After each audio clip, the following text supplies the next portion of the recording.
Welcome to So You Want to Be a Real Estate Agent. Are you evaluating your career in real estate? Feel like you're ready for a fresh start? Or ready to take your career to the next level? This is your podcast. Welcome back to So You Want to Be a Real Estate Agent. We are here again with Tina Nader and the New Agent Chronicles. And Tina, you are feeling less and less like a new agent because, man, you have had a lot of experience in a relatively short period of time. So let's catch the audience up. And for the person listening, as you are hearing Tina's updates, think about what she's telling you, especially in terms of her wins and the challenges that she has faced, so that you can kind of learn from her. If you are wanting to transact at a high level and maybe you're not quite getting there yet, or if you're transacting at a high level like Tina is and you are finding some moments of frustration, perhaps overwhelm or challenge, which we all go through in a real estate career, but I feel like with you, Tina, you had so much of it so fast that you're kind of getting like kind of like just a giant like plunge into what it feels like to be a top producer in the industry without all of the like gentle bumps and bruises that sometimes come along the way. So instead, you're learning like really at a very rapid pace, which is great, but I know it can feel overwhelming sometimes. And you've been on the roller coaster a little bit, not in terms of productivity, but in terms of like one day it feels like the world's falling apart, the next day everything is sunshine and roses again, which is real estate. But I want to share with the person listening how you are navigating it, what you're learning in terms of how you're handling it. Because one thing I notice about you is you're handling it more and more capably every single day. Do you feel like that? Definitely. Good. I do. Good. I think the number one thing for me, and I've said this before, is failure is not an option. Like, I will exercise everything and every opportunity I have to fix an opportunity, I will exhaust until it's fixed.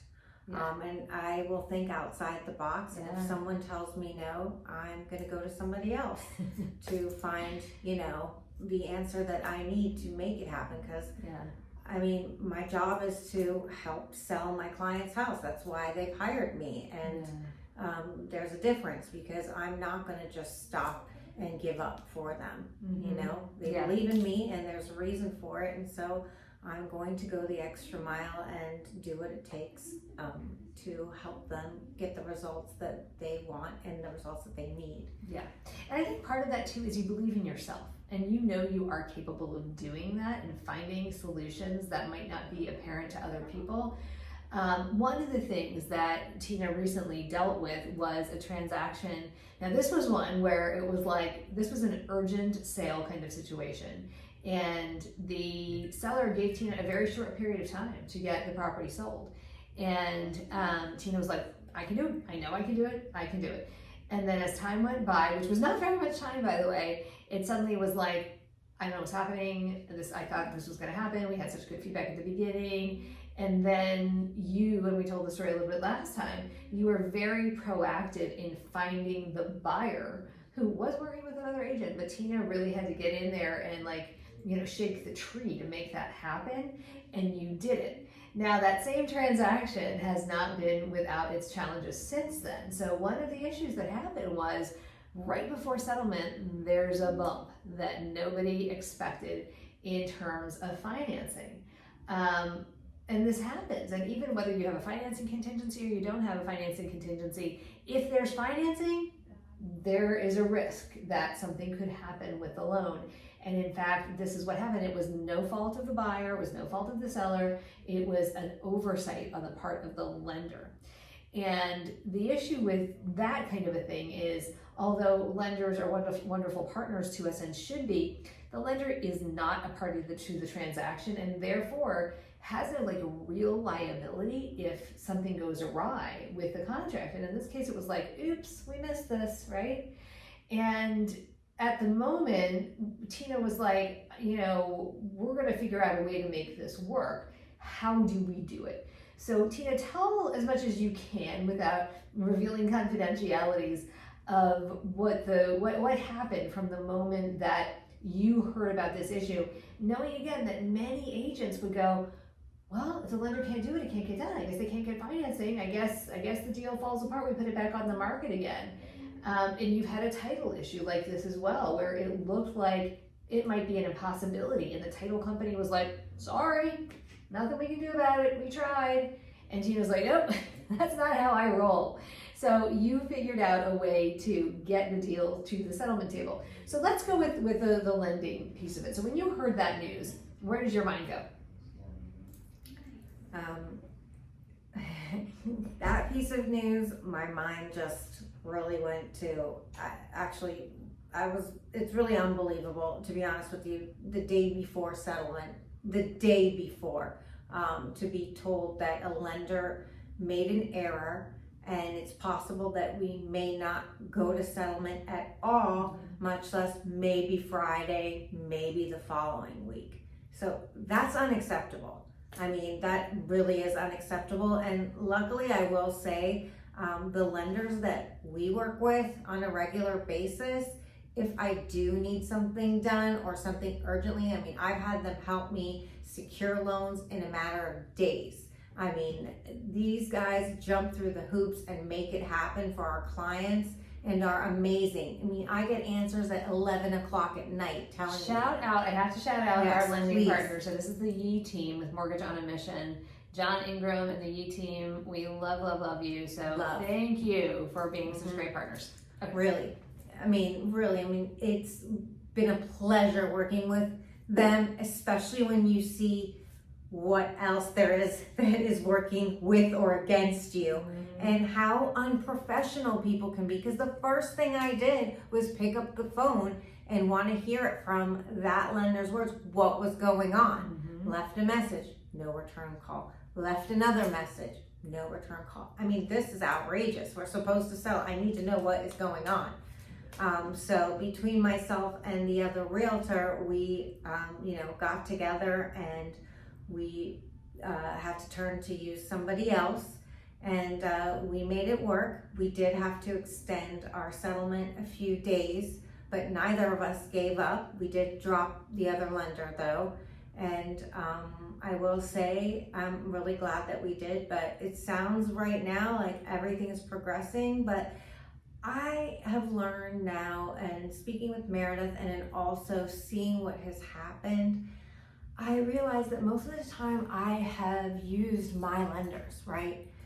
So I'm so used to my lender providing me all the information that I need. Right away, I get the pre-approval letter. Right away, I get the phone call, or they make the phone call to the other agent, letting them know that they fully back this and how confident they are. I should have actually had, something ring inside me when all of a sudden I was like, wait a minute, I haven't gotten I guess you'd call it like the warm and fuzzies. I haven't gotten that call. Speaking of, no. I mean, I don't even know this guy's name. And then, I looked up and yeah, there was a pre-approval letter. That was it. No call, no nothing else, no reaching out.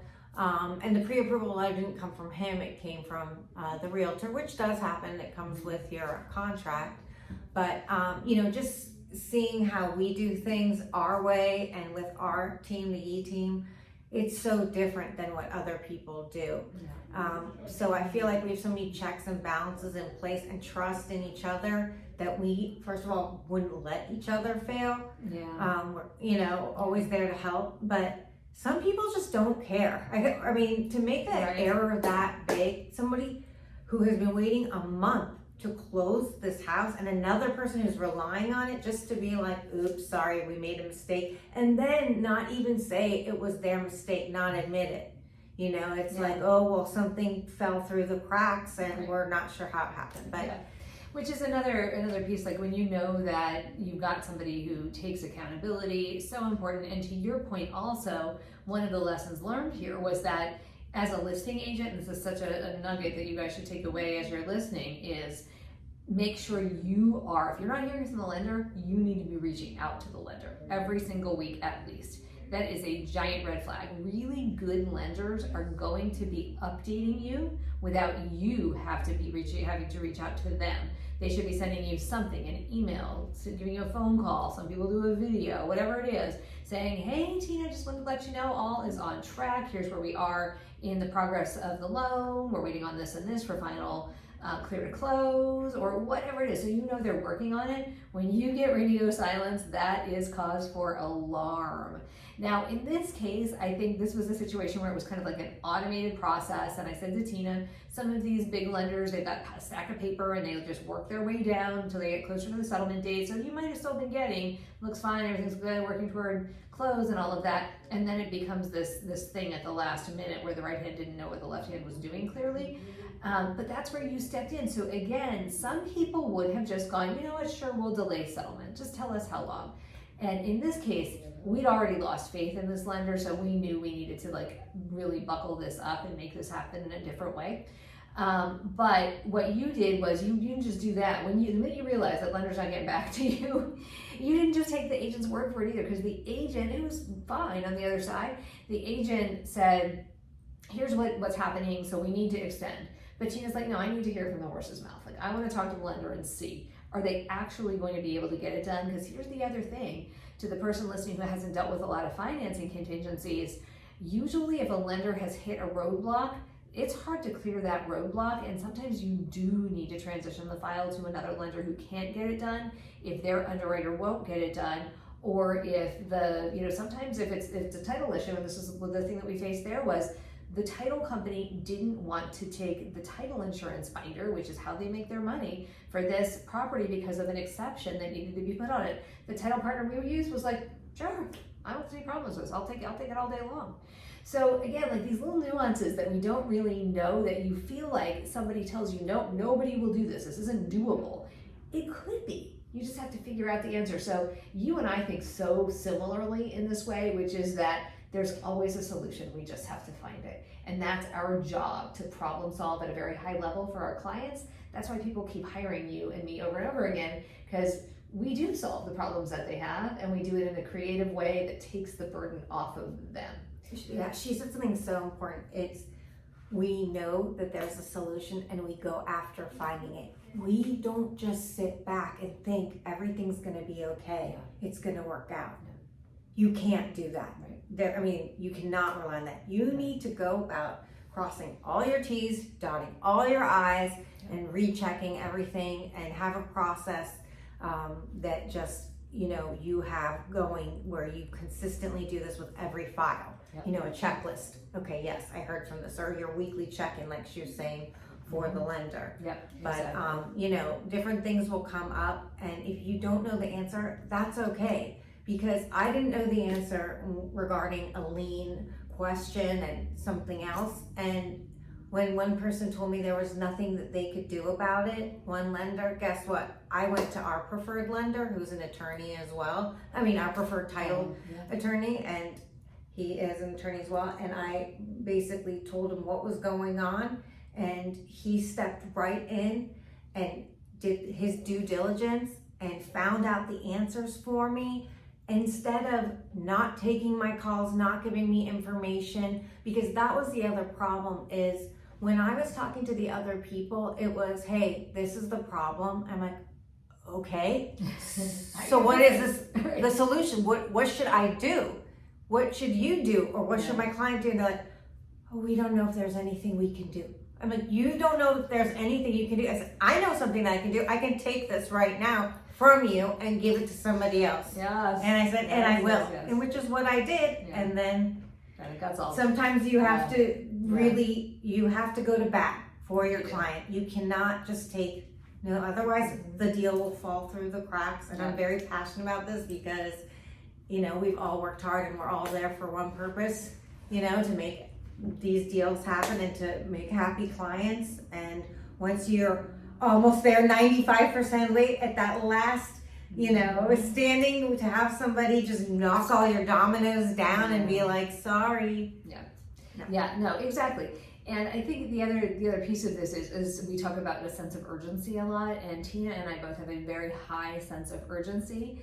And sometimes we have to push a little bit to get out of the like weeds that we're in, to push through it, to get to the other side for our clients, so that we can have the success of the result that they've tasked us with creating for them.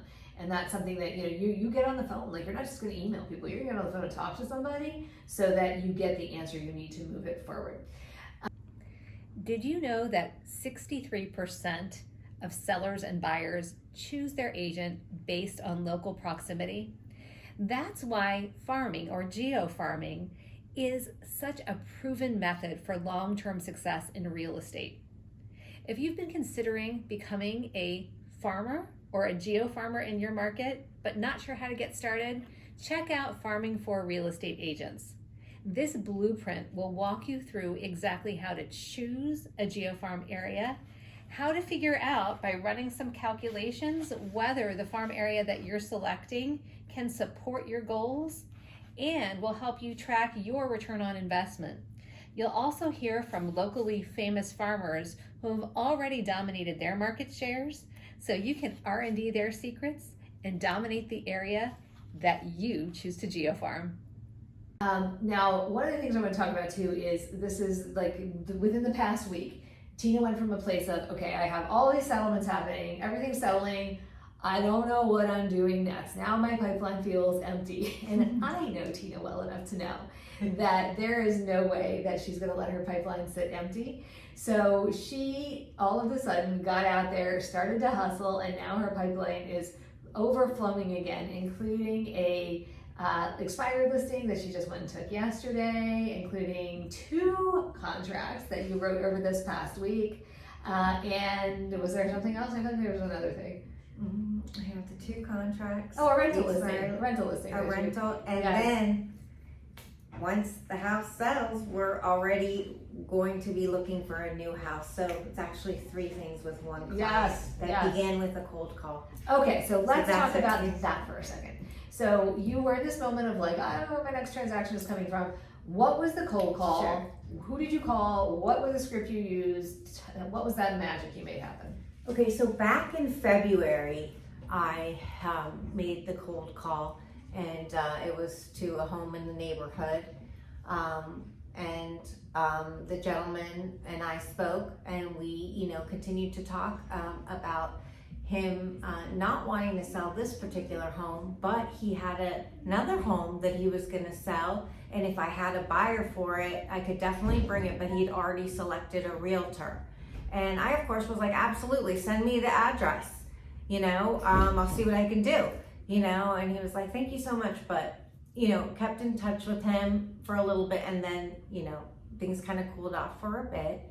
And then one day I was going to the clubhouse, and there was a sign, and the sign had said, moving sale, getting rid of all of these items, come and see. And I looked at the address, and I remembered, hey, this was the house, this was the guy that I talked to. And so immediately I got on my phone and I called. It went to voicemail. So then I quickly sent a text, and it was like, hey, it's Tina. Remember me from the List Realty? The last time we spoke, you mentioned to me that you had another house that was for sale in XYZ. I said, I'm curious, are the items that are for sale from that house, or are they from, the house that is in the neighborhood? And he wrote me back right away and said, oh, wow, you saw that? Those items are actually for sale for the house here, because we're getting ready to move in there. We have listed the other house. However, it's been for sale for a few months and we haven't sold it. And I was like, oh, okay, well, I'm so sorry to hear that.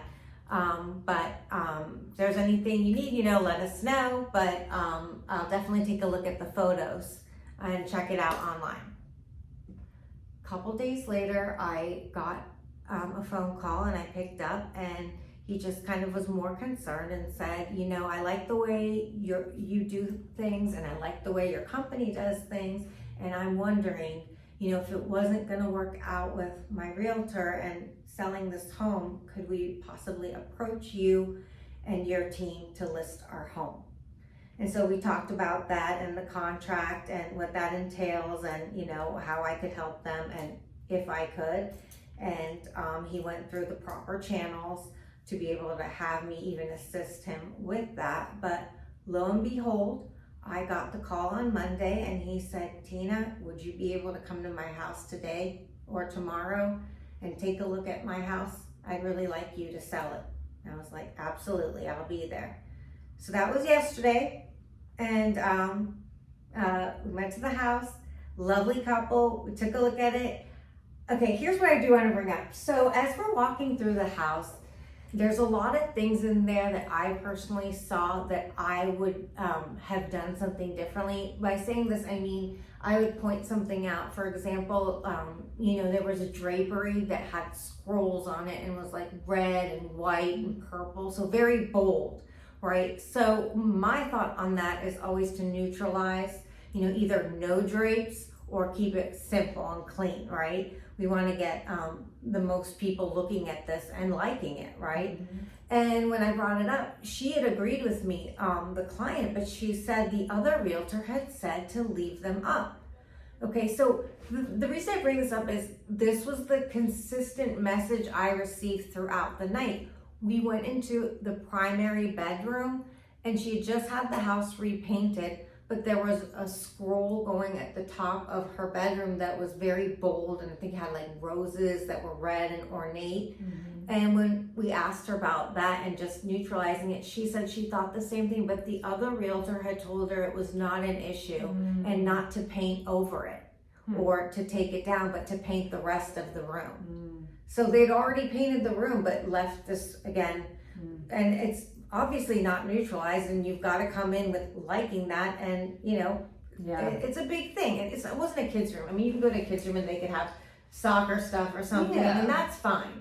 But again, you want to neutralize it, and it was kind of the theme. So these are the things that I was picking up on, and I really felt that if we were to modify and change these things, our first plan of action, was to go through and see what we could do to change it, to neutralize the home and make it appear a little bit more modern, a little bit more up to date, and a little bit more open to different people. And you've got a great eye for that. And there's two things here. One is like you're showing buyers all the time, so you know what buyers react to.